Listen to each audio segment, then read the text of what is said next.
Hello there, thanks for joining us. And today I'm looking in a passage in Romans chapter 3. We'll go through it verse by verse, and I'm reading from Romans chapter 3 verse 21. I'm reading from the NIV Study Bible again, so if you got that, read along. If not, it doesn't matter what translation you have, because they're more or less the same. They all say the same things, and anyone who tells you it's a different version, it doesn't know what they're talking about, because all translations come from the original languages and manuscripts that we have, or even copies of manuscripts that come from the originals, because we have such a wealth of manuscript evidence that we can make up the New Testament just from the Church Fathers. Anyway, let's go along. This was inspired by our pastor on Sunday, who was talking to us about sustainability, and that's having good patterns of behaviour, good disciplines, patterns, protocols, ways of doing things, routine, things that enhance our Christian life and our walk with God. Like reading the Bible, like praying according to His Word, by having fellowship with other believers. These are all important things. And exercising, getting out and about, having good habits, things that don't distract you from the Word of God, from general living for God. And another thing is that in Christ, He is our righteousness. It's not anything we've done or anything we can do. Jesus Christ is our righteousness, and we have to trust in what He has said and what He has done. And this passage we're going to look at is all about that. So verse 21, now a righteousness from God apart from the law has been made known, which the law and the prophets testify. Didn't Jesus say to us that He did not come to abolish the law or the prophets, but to fulfill them? And He does that in His living, in His speech, in His words, in His doings. He fulfills all of the law and all the prophets. He never broke any of the Mosaic laws or the 10 Commandments. He came knowing that He was going to be the sacrifice for the sins of the world, past, present and future, yours included, mine included. He knew that, and that's a great liberty, because in the Old Testament, people, when they realised that they'd sinned, they had to bring a sacrifice, not just any sacrifice. It wasn't a case of, oh, that will do. It had to be a lamb or a bull, a ram, without blemish. It had to be perfect. It had to be young and fresh to be the sacrifice.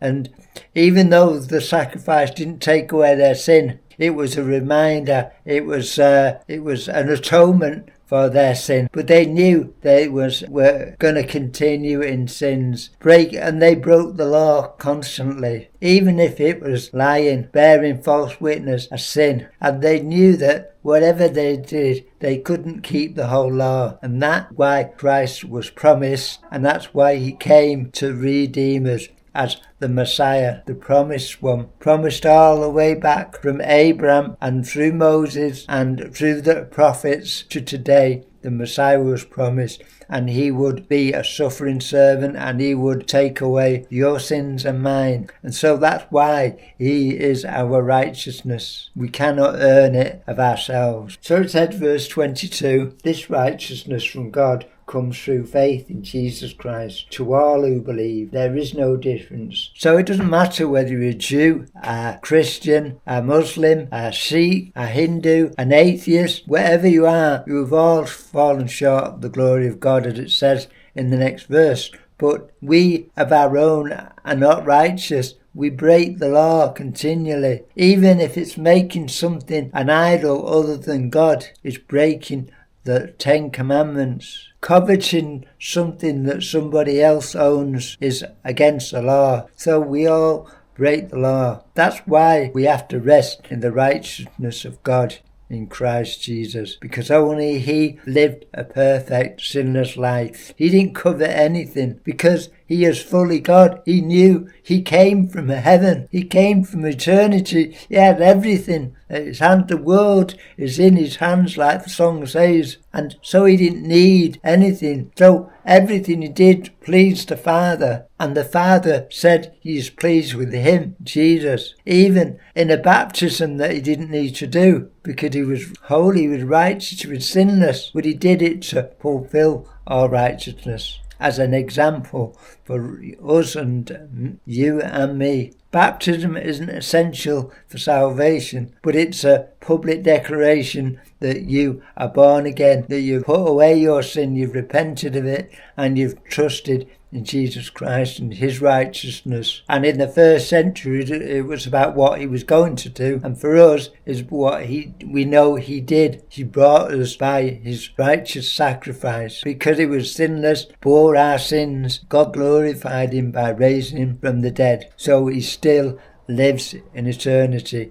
And it says, the Bible says that he intercedes for us and he's rooting for us if we're trusting in him and what his word says. So there's no difference, whoever you are, you all need to be born again, you all need to be trusting in the righteousness of Christ. So verse 23, for all have sinned and fall short of glory of God. Every one of us, no exceptions, except Jesus Christ himself, and are justified freely by his grace, verse 24, through the redemption that came by Christ Jesus. Jesus knew from his birth that he was going to be the Redeemer of all mankind. He knew, purposely came to live full life in humanity, to be our light, our example, to be the way, the truth and the life which he is. Verse 25, God presented him as a sacrifice of atonement through faith in his blood. So it's faith. When we repent and trust in him, we lay down our sins, believe that Jesus Christ died on the cross for